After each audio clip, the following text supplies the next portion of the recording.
Hello students, myself is R.P. Singh. Today I am starting the chemical properties of metals. This is third unit of science of class 10th. First part of this unit I have given in previous video. Its name is metal and non-metal. The third unit is metal and non-metal. First video में आपको दे चुका हूं, मैं आपको क्या दे चुका हूं थोड़ा सा दिखाई देता हूं। मेटल एंड नॉन मेटल में देखिए मेटल और नॉन मेटल के कुछ सिंबल दिए आपको, ठीक है ना। इधर ये इलेक्ट्रॉनिक कॉन्फ़िगरेशन करके कुछ समझाया था कि कौन सा मेटल होता है, कौन सा नॉन मेटल होता है, और मेटल फिजिकल प्रॉपर्टीज।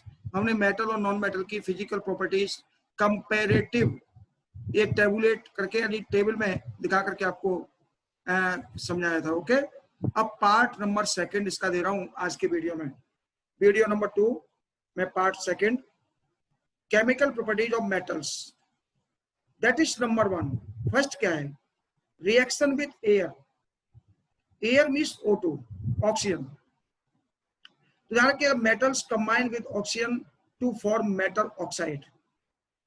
मेटल जब है ना, मेटल जब किस ऑक्सीजन से रिएक्शन करती है, ध्यान रखिएगा, तो क्या बनता है? मेटल ऑक्साइड, ठीक है ना। क्या बनता है? Metal oxide. अब कुछ सिंबल देखिए, सिंबल आपको देते हैं, इसमें कुछ सिंबलाइज करते हैं कुछ रिएक्शंस को। तो इधर आपकी ये कुछ रिएक्शंस लिखी हुई है, मैं यहाँ पर कुछ क्लियर करता चलता हूँ। पहला देखिए, इसमें लिखा हुआ है कॉपर की रिएक्शन। कॉपर की रिएक्शन O2 से कराई तो क्या बना? CuO। अब CuO क्यों बना वो देखिए, मैं थोड़ा सा यहाँ पर लिख दूं, समझाता हूं आपको। ये देखो Cu का चार्ज होता है +2 और O का चार्ज होता है -2। ये वाला 2 इधर लगाएंगे, ये वाला 2 इधर लगाएंगे, और जब बराबर नंबर होते हैं तो कोई नंबर किसी पर ट्रांसफर नहीं करते हैं। So the complete formula will be CuO. Okay, cupric oxide, you can say copper oxide. There are two types of copper oxide, that is number 1 cuprous oxide and number 2 cupric oxide. cuprous oxide का formula होता है Cu2O। तब जो cuprous होता है ना, उसका charge +1 होता है, उसकी ऑक्सीडेशन नंबर +1 होती है, और cupric की होती है +2, ठीक है ना। तो ये इस तरह से रहा। और नंबर 2 है एल्युमिनियम। देखिए नंबर 2, एल्युमिनियम जब एयर में रखी हो तो एयर से रिएक्शन करके क्या बनाती है? देखो Al2O3। अब Al2O3 क्यों बनता है वो देख लो। देखो Al का चार्ज होता है, एल्युमिनियम का चार्ज होता है +3 और O का चार्ज होता है -2। ये 2 इधर ट्रांसफर होगा, 3 इधर ट्रांसफर होगा, तो फॉर्मूला क्या बनना चाहिए? फॉर्मूला बनेगा Al2O3। तो Al2O3 बन गया, it's name will be aluminium oxide, ठीक है ना। बैलेंस तो आप कर ही लेंगे, बैलेंस भी चलो आपको समझाते करना है। यहाँ पर 1-2 रिएक्शन देख लेते हैं। देखिए पहली वाली रिएक्शन में देखिए, इसमें ऑक्सीजन है, ऑक्सीजन कितने? इसमें देखो 2, इधर ऑक्सीजन 1 है, तो इसमें मैंने 2 का मल्टीप्लाई किया। अब इधर कॉपर 2 हो गए, तो इसमें कॉपर में 2 का मल्टीप्लाई कर लिया। ओके, अब इसमें आ जाइए सेकंड नंबर वाली में, इसको बैलेंस करते हैं। कैसे बैलेंस करेंगे? देखो इसमें ऑक्सीजन कितने हैं? 2, और इसमें ऑक्सीजन कितने? 3। 2 और 3 का अगर हम एलसीएम लें तो एलसीएम 2 और 3 का कितना आता है आपको मालूम होगा? 2 और 3 का एलसीएम होगा 6। मतलब ऑक्सीजन को हमें 6 तैयार करना है, तो क्या करेंगे? 3 का मल्टीप्लाई तो इसमें कर लेंगे, 3 2 या 6, और 2 का मल्टीप्लाई इसमें कर लेंगे, तो 2 3 जा 6 हो जाएगा। ओके, अब इसमें एल्युमिनियम कितने हो गए? एल्युमिनियम हो गए 2 2 या 4, तो इसमें कर देंगे 4 का मल्टीप्लाई। ओके, एल्युमिनियम में मल्टीप्लाई कर दिया हमने 4 का। अब देखिए नेक्स्ट नंबर आता है मैग्नीशियम, जब मैग्नीशियम को हम, थर्ड नंबर यहां लिख देते हैं, देखिए जब मैग्नीशियम को हम एयर में रखते हैं, when magnesium reacts with air यानी O2, तो क्या बनेगा, देखिए Mg का चार्ज होता है +2 और ऑक्साइड का चार्ज होता है -2। ये इधर आपको बताया, अगर सेम चार्ज हो ट्रांसफर होने के लिए तो किसी पर कोई चार्ज नहीं लगाते, तो फॉर्मूला क्या बनेगा, it's formula will be MgO, this will be magnesium oxide. अब इसको बैलेंस करेंगे, देखिए कैसे करेंगे बैलेंस, देखो बैलेंस कैसे करेंगे, इसमें ऑक्सीजन कितने हैं 2, इसमें सिंगल है तो इसमें 2 का मल्टीप्लाई कर दिया, ओके, और जो 2 का मल्टीप्लाई किया तो Mg डबल हो गए, तो हमने Mg में 2 का मल्टीप्लाई कर दिया, क्लियर। अब देखिए आगे, different metals show different reactivities towards O2। अब इसमें यह बताया जा रहा है कि जो डिफरेंट मेटल्स हैं वो O2 से डिफरेंट टाइप की रिएक्शंस करते हैं। सारे मेटल जो है ना सेम टाइप की रिएक्शन नहीं करते। कैसे, देखिए number 1, sodium and potassium react so vigorously that they catch fire if kept in open, so they are kept immersed in kerosene। देखिए सोडियम और पोटेशियम जो है ना, ये अगर ऑक्सीजन में रख दिए जाएं और ह्यूमिडिटी जो वेपर, जो वाटर की जो वेपर होती है एयर में, वो वेपर उसको मिल जाएगी सोडियम और पोटेशियम को, तो आपको बता दें ये तुरंत जलने लगते हैं। सोडियम जो है ना अगर रख दिया जाए एयर में खुला और उसको वाटर वेपर मिल जाए, वाटर से वो रिएक्शन कर ले, अगर जैसे ही उसको वाटर मिलेगा तो वाटर से तुरंत रिएक्शन करके वो जलने लगेगा। इसलिए इसको किस में रखते हैं, केरोसिन में। केरोसिन में वाटर नहीं होता, ठीक है, और ऑक्सीजन पहुंचती नहीं है उसके अंदर, तो वो सेफ रहता है। ये जब आप लेबोरेटरी में जाएंगे तो लेबोरेटरी में सोडियम आपको केरोसिन में रखा हुआ मिल जाएगा, ओके। कभी एक्सपेरिमेंट करने का वक्त मिले तो लेबोरेटरी में जाकर के आप देखिएगा कि सोडियम आपको केरोसिन में रखा हुआ मिलेगा। और अगला number, surfaces of magnesium, aluminum, zinc, lead are covered with a thin layer of oxide which prevent them from further oxidation। देखिए थोड़ा सा मैं इसको ऊपर कर लेता हूं,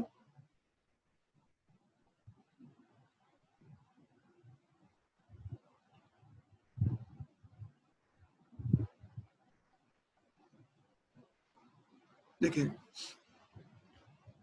मैग्नीशियम जब एयर में रखा होगा तो क्या बनाएगा, MgO, अभी ऊपर बोल चुके हैं, ठीक है।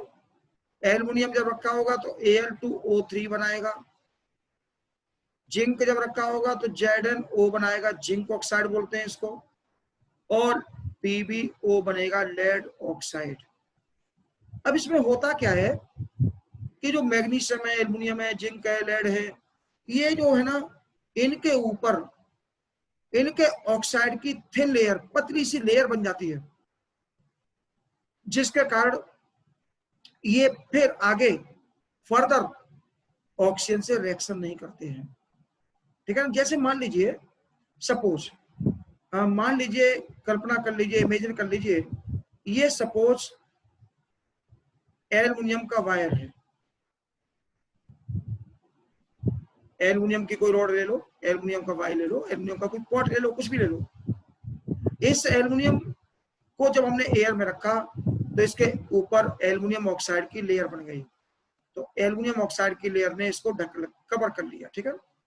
ये कवर कर लेगा, सब तरफ से कवर कर लेगी, सब तरफ से। 3D डायग्राम में आप सोच के देखें, सभी तरफ से ये कवर हो जाएगी। जैसे मैं आपको दिखाता हूं, मान लीजिए सपोज ये एल्युमिनियम है, एल्युमिनियम की कोई रॉड है, और इसको एल्युमिनियम की रॉड को हम जब एयर में रख देते हैं तो एल्युमिनियम ऑक्साइड जो है ना इसकी लेयर के, इसकी सरफेस के ऊपर जम जाता है और चारों तरफ से, सभी तरफ से इसको कवर कर लेता है एल्युमिनियम ऑक्साइड, ओके। फिर क्या होता है, जो प्योर एल्युमिनियम है वो इसके अंदर हो जाता है, उस थिन लेयर के अंदर, और फिर बाहर की जो एटमॉस्फेयर की ऑक्सीजन होती है उसका कांटेक्ट उस प्योर एल्युमिनियम के साथ नहीं हो पाता है, जिससे आगे वो एल्युमिनियम रिएक्शन नहीं कर सकता ऑक्सीजन से। तो अंदर का जो एल्युमिनियम है वो सेफ रहता है। यही मैं आपको एक चीज बता दूं, जो एल्युमिनियम जो वायर होते हैं इलेक्ट्रिसिटी के, आपने बड़े बड़े पोल पे लगे हुए देखे होंगे, वो वायर किसके लगे होते हैं? वो वायर होते हैं एल्युमिनियम के। आयरन के क्यों नहीं होते? आयरन अगर होगा तो वो फर्दर फर्दर आगे कंटिन्यू ऑक्सीजन से रिएक्शन करता जाएगा, और ह्यूमिडिटी यानी वाटर वेपर से रिएक्शन करता जाएगा, वाटर से रिएक्शन करता जाएगा, और उसके ऊपर जो है ना वो धीमे धीमे करके रिएक्शन करके उसका कोरोजन हो जाएगा, सारा का सारा आयरन खत्म हो जाएगा और वो वायर ब्रेक डाउन हो जाएंगे, टूट जाएंगे। और एल्युमिनियम क्या करता है? ये क्वेश्चन पूछ लेते हैं केमिस्ट्री में कि जो एल्युमिनियम है ना वो ऑक्सीजन से रिएक्शन करके खत्म क्यों नहीं होता? तो यही रीजन है कि ऑक्सीजन से पहले तो वो रिएक्शन करता है, एल्युमिनियम ऑक्साइड बना लेता है, लेकिन फर्दर रिएक्शन फिर नहीं होती क्योंकि उसके ऊपर एल्युमिनियम ऑक्साइड की एक थिन लेयर जम जाती है। वो फिर एल्युमिनियम को ऑक्सीजन से रिएक्शन करने से रोक देती है, प्रिवेंट कर देती है। ओके, ऐसे ही मैंने एल्युमिनियम का एक आपको डिटेल समझा दिया है, मैग्नीशियम भी है, जिंक भी है और लेड भी है। और आगे देखिए नेक्स्ट नंबर थर्ड नंबर देखिए, Fe does not burn on heating but iron fillings burn vigorously। जो आयरन है ना, आयरन वो हीटिंग करने पर जलता नहीं है, लेकिन आयरन फिलिंग्स समझते होगे, आयरन की छीलन, छोटे छोटे छिले हुए उसको छीन लीजिए, फिलिंग्स जो है ना उसको अगर जलाया जाए तो वो जल उठते हैं। और अगला है fourth number, copper does not burn what is coated, it is coated with black copper oxide। ठीक है ना, what it is coated with black copper oxide। Copper जो है ना जलता नहीं है एयर में, लेकिन इसके ऊपर क्या होता है? इसके ऊपर ब्लैक कॉपर ऑक्साइड की लेयर जम जाती है। अभी मैंने आपको बताया ना, ये इनके ऊपर इनके ऑक्साइड की लेयर जम जाती है, ऐसे ही कॉपर के ऊपर भी कॉपर ऑक्साइड की ब्लैक लेयर जम जाती है जो उसको जलने से रोकती है। और लास्ट है ऑरम एंड अर्जेंटम, यानी कि गोल्ड और silver does not react with oxygen. Gold की ज्वेलरी आपने देखी होगी, सिल्वर की ज्वेलरी देखी होगी। ज्वेलरी जो है ना सिल्वर की और गोल्ड की ही क्यों बनती है? मैं रिएक्शन के आधार पर बता रहा हूँ, बेस करके बता रहा हूँ। आयरन की क्यों नहीं बनती? आयरन बहुत ही रिएक्टिव है, वो जल्दी रिएक्शन करके खत्म हो जाएगा, डिस्ट्रॉय हो जाएगा, ठीक है ना, कोरोजन हो जाएगा उसका, ठीक है ना, इसलिए आयरन की ज्वेलरी नहीं बनती। और सिल्वर और गोल्ड की ज्वेलरी इसलिए बनती है कि वो ऑक्सीजन से रिएक्शन नहीं करते हैं। और भी आके रिएक्शन है भाई, फ्लेक्सिबिलिटी नहीं होती है आयरन में, बहुत सारी चीजें हैं, बहुत सारी रीजन है उसके। फ्लेक्सिबिलिटी भी एक रीजन है, गोल्ड और सिल्वर में बहुत ज्यादा फ्लेक्सिबिलिटी होती है, जिसके कारण इसके एक महीन छोटी छोटी डिजाइन दी जा सकती है, ठीक है ना। ये भी बहुत सारे रीजन है, लेकिन मैं रिएक्शन की बात कर रहा हूँ यहाँ पर। आयरन इज वेरी यानी हाईली रिएक्टिव विद ऑक्सीजन, है ना, इसलिए इसकी ज्वेलरी नहीं बन सकती। तो मैं ज्वेलरी गोल्ड की इसलिए होती है, गोल्ड आपने देखा होगा, गोल्ड की ज्वेलरी जो बनती है वो गोल्ड की ज्वेलरी सालों, एक लंबे पीरियड तक, बहुत सालों तक जैसी की तैसी बनी रहती है, क्योंकि वो ऑक्सीजन से रिएक्शन नहीं करता है। ओके, अब आता है देखिए next topic, amphoteric oxide. Amphoteric oxide क्या होते हैं? देखिए, metal oxide which react without acid as well as base to produce salt and water are called amphoteric oxide। Metal oxide which react without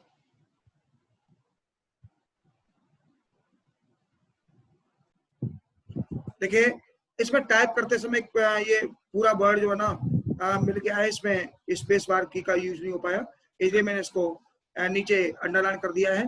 मैं read कर रहा हूं। Metal oxide, देखिए metal oxides which react with both acid as well as base to produce salt and water are called amphoteric oxides. मतलब वो metal oxide जो acid और base दोनों से रिएक्शन करके साल्ट और वाटर देते हैं, एम्फोटेरिक जानते होंगे। एक तो होता है देखो एसिडिक, एक होता है बेसिक, एक होता है एम्फोटेरिक। एसिडिक नेचर के होते हैं। जो नॉन मेटल के जो ऑक्साइड होते हैं, ध्यान रखिएगा, देखो non metal, oxide of non metal, oxides of non metal, ये मैं पिछले वीडियो में जब इनके फिजिकल प्रॉपर्टीज लिखी थी तो मेटल और नॉन मेटल की फिजिकल प्रॉपर्टी में इसको डिफाइन कर चुका हूं। ऑक्साइड्स ऑफ नॉन मेटल, ध्यान रखिएगा, ये कैसे होते हैं, ये एसिडिक होते हैं। और ऑक्साइड्स ऑफ मेटल्स, ये कैसे होते हैं, बेसिक, ठीक है ना। और बेसिक के साथ साथ कुछ एम्फोटेरिक भी होते हैं, कुछ एम्फोटेरिक भी होते हैं।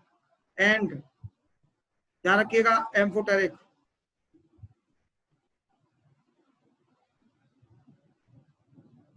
ठीक है ना। तो ऑक्साइड और मेटल बेसिक होते हैं और एम्फोटेरिक होते हैं, मतलब उनमें एसिड और बेसिक दोनों थोड़ी थोड़ी दोनों प्रॉपर्टी होती है, ठीक है ना। बेसिक में ओनली बेसिक प्रॉपर्टी होंगी, एम्फोटेरिक में दोनों प्रॉपर्टी होगी थोड़ी थोड़ी, और एसिडिक में ओनली एसिडिक होंगी, ठीक है ना। तो I am reading again. Metal oxides मैंने अंडरलाइन कर लिया है, जब इसको आप नोट डाउन करें तो जितना जितना मैंने अंडरलाइन किया है उसके हिसाब से करें। Metal oxides which react with both acids as well as base to produce salt and water are called amphoteric oxide। मतलब जो मेटेलिक ऑक्साइड एसिड और बेस दोनों से रिएक्शन करके साल्ट और वाटर देते हैं वो एम्फोटेरिक कहलाते हैं। देखिए कैसे, एल्युमिनियम ऑक्साइड जब एसिड से रिएक्शन करता है तो एल्युमिनियम क्लोराइड और वाटर देता है। एल्युमिनियम क्लोराइड साल्ट हो गया और वाटर दे रहा है। तो इसमें जो एल्युमिनियम ऑक्साइड है, इस रिएक्शन में एल्युमिनियम ऑक्साइड, ध्यान रखिएगा, किस तरह की प्रॉपर्टी दिखा रहा है, बेसिक प्रॉपर्टी दिखा रहा है। क्यों दिखा रहा है, क्योंकि एसिड HCl से रिएक्शन करके साल्ट और वाटर दे रहा है, तो ये बेसिक हो गया। और नेक्स्ट रिएक्शन में एल्युमिनियम ऑक्साइड जब NaOH से रिएक्शन कर रहा है, NaOH बेस है और फिर साल्ट दे रहा है, सोडियम एल्युमिनेट, ठीक है ना। तो इसमें क्या है, बेस से रिएक्शन कर रहा है, तो इसमें एल्युमिनियम ऑक्साइड एसिडिक नेचर दे रहा है। एसिडिक नेचर है तभी तो वो बेस यानी NaOH से रिएक्शन करके साल्ट और वाटर दे रहा है। तो एल्युमिनियम ऑक्साइड जो है ना, ऐसा मेटेलिक ऑक्साइड है जिसके अंदर दोनों प्रॉपर्टी है, कौन कौन सी, एसिडिक और basic. So aluminium oxide is amphoteric oxide. Clear, okay. इसके बाद देखिए, ये जो अगला टॉपिक है इसको मैं नेक्स्ट वीडियो में डिफाइन करूंगा, reaction of metals with water. Okay, reaction of metals with water, ये आगे अगली जो प्रॉपर्टीज हैं वो आगे की प्रॉपर्टी आपको आगे मिलेगी। ये सारी reaction of metals with acids dilute और reaction of metals with solutions of other metal salt etcetera, ये आपको जो ना नेक्स्ट वीडियो मिलेगी। तब तक आप जो इसको इतना ही समझने की कोशिश करेंगे, ठीक है ना। मैं अंडरलाइन किए दे रहा हूं, इतना मैंने ये क्लियर कर दिया है और नेक्स्ट आपको नेक्स्ट वीडियो में मिलेगा। Okay, thanks for you.